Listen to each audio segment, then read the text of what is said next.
Todos llevamos una sombra, y cuanto menos se encarna en la vida consciente del individuo, más negra y densa es. Hay una parte de ti que nunca presentas en público, que no aparece en tu perfil de redes sociales, que no mencionas en las conversaciones donde quieres quedar bien. Una parte que has estado enterrando desde que aprendiste que existía, porque alguien, en algún momento de tu vida, te hizo entender que esa parte no era aceptable, que era demasiado ambiciosa, demasiado agresiva, demasiado rara, demasiado lo que sea que el entorno de ese momento no podía tolerar. Y ahí la enterraste, convencido de que era lo correcto, convencido de que ser una buena persona significaba mantener esa parte fuera de circulación, que el crecimiento consistía en volverse más civilizado, más moderado, más aceptable para todos.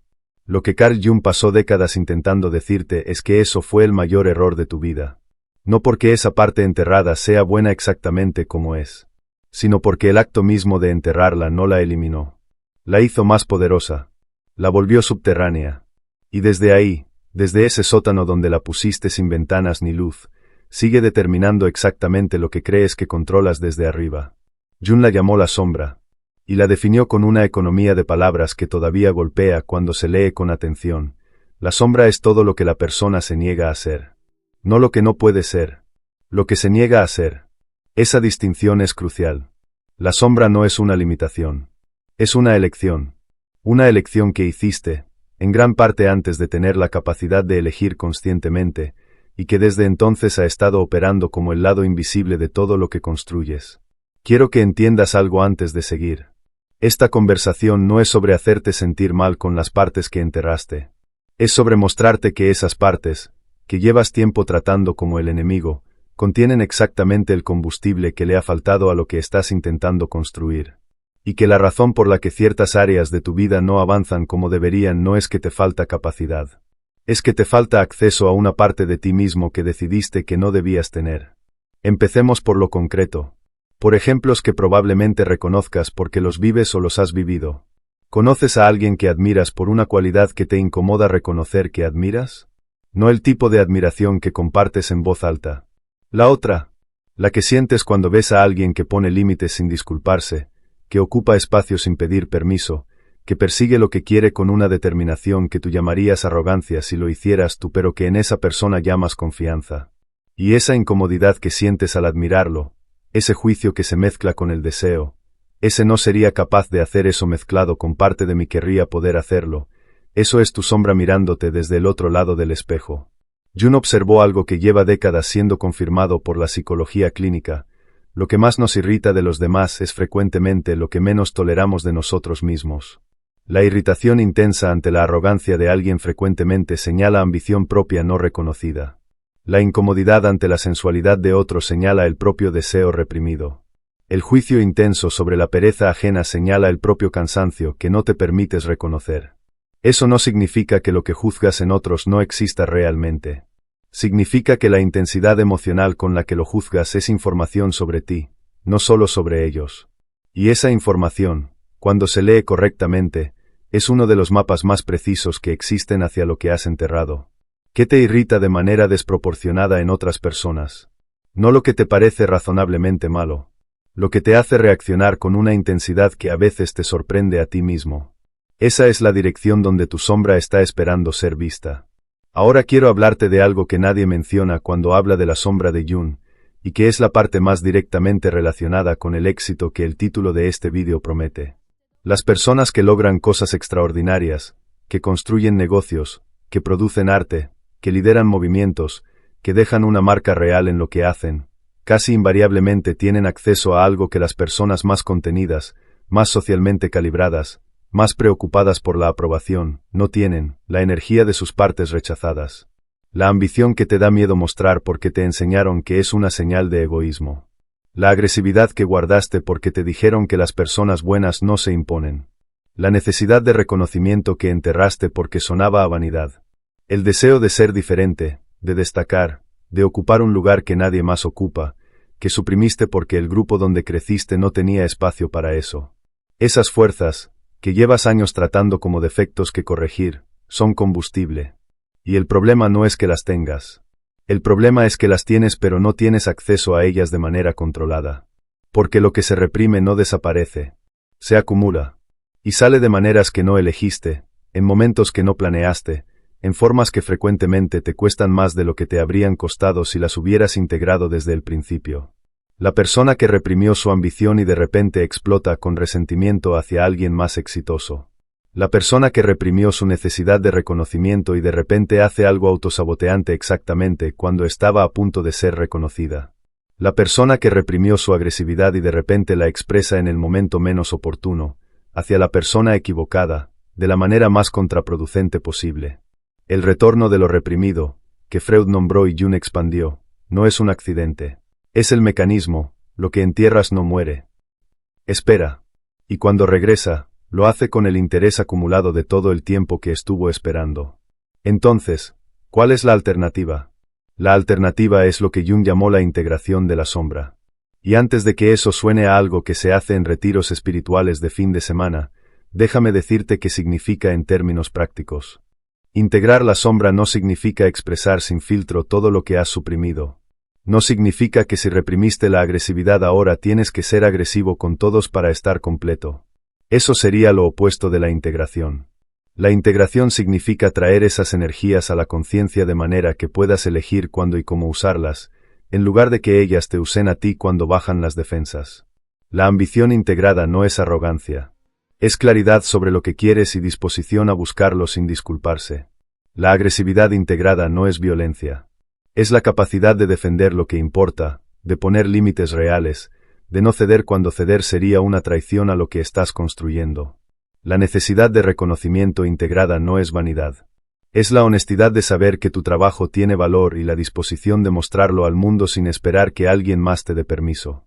¿Ves la diferencia? No es sobre qué tienes. Es sobre si lo controlas o te controla a ti. Jung trabajó con pacientes que venían a él con una diversidad de problemas que en la superficie parecían no tener relación entre sí, y que en el fondo casi siempre tenían el mismo origen, el agotamiento de mantener la sombra fuera del campo de visión. Personas que habían construido vidas perfectamente presentables que se sentían vacías. Personas exitosas en los términos que el mundo define el éxito que en privado sentían que algo fundamental faltaba. Personas cuya energía estaba consumida no en construir sino en mantener fuera lo que habían decidido que no podían ser. El gasto energético de la represión es real y está documentado.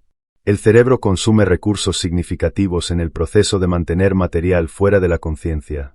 Y esos recursos, que van a la represión, no van a la creación. No van al trabajo. No van a las relaciones. No van a lo que estás intentando construir. La integración de la sombra no solo te da acceso a una energía que no tenías. Te devuelve la energía que estabas gastando en mantenerla fuera. Ahora quiero mostrarte cómo se ve esto en la práctica, porque de otra manera todo esto queda en el nivel abstracto que no cambia nada.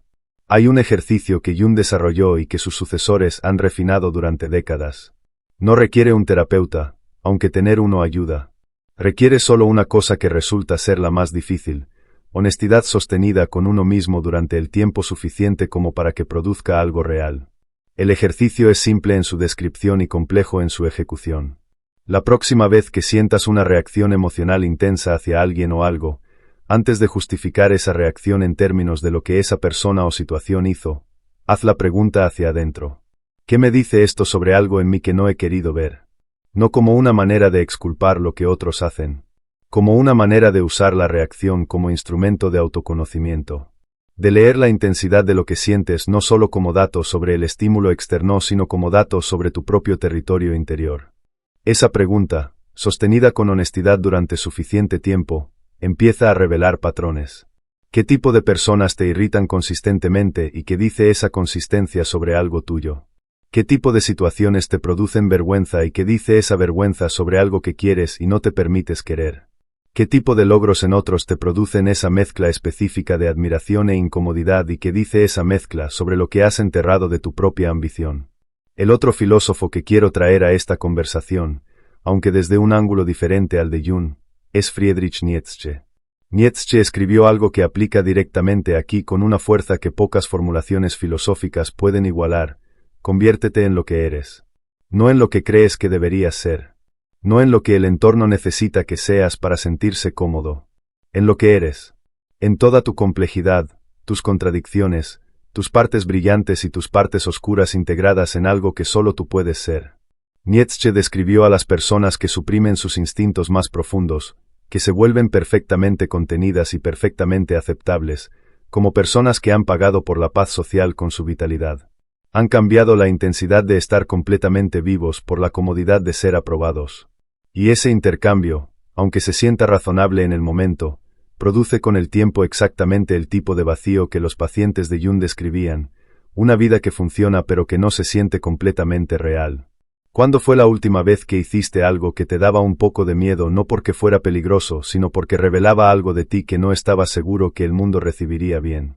¿Cuándo fue la última vez que actuaste desde lo que realmente quieres en lugar de desde lo que parece razonable querer? Esos momentos, cuando los hay, tienen una textura que reconocerás de inmediato.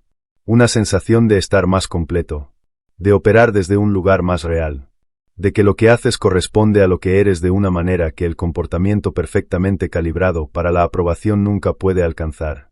Esa textura es la sombra integrada en movimiento, y produce resultados diferentes, no solo en términos de satisfacción personal, aunque eso también, en términos de eficacia, de la calidad de lo que construyes, de la energía que traes a lo que haces, de la autenticidad que otros perciben en ti, que es exactamente lo que hace que algunas personas inspiren confianza genuina y otras, igualmente competentes en papel, no lo logren de la misma manera. La verdad incómoda de todo esto es que el camino hacia el tipo de éxito que se siente real, no el que se ve bien desde afuera, sino el que se siente completo desde adentro, pasa a través de exactamente las partes de ti que llevas tiempo intentando dejar fuera del camino. No a pesar de la sombra. A través de ella. Jung escribió en una de sus últimas obras algo que resume todo lo que hemos explorado con una honestidad que no necesita adorno. No me ilumino imaginando figuras de luz, sino haciendo consciente mi oscuridad. La luz que buscas no está en el lugar donde ya miraste. Está en el lugar donde decidiste no mirar. Y el trabajo, el único trabajo que produce lo que estás buscando de manera sostenible y real, empieza exactamente ahí. No mañana. No cuando estés listo. En el próximo momento donde sientas esa reacción intensa que no entiendes del todo. Ahí está la puerta. Lo que hagas cuando la veas es lo único que importa.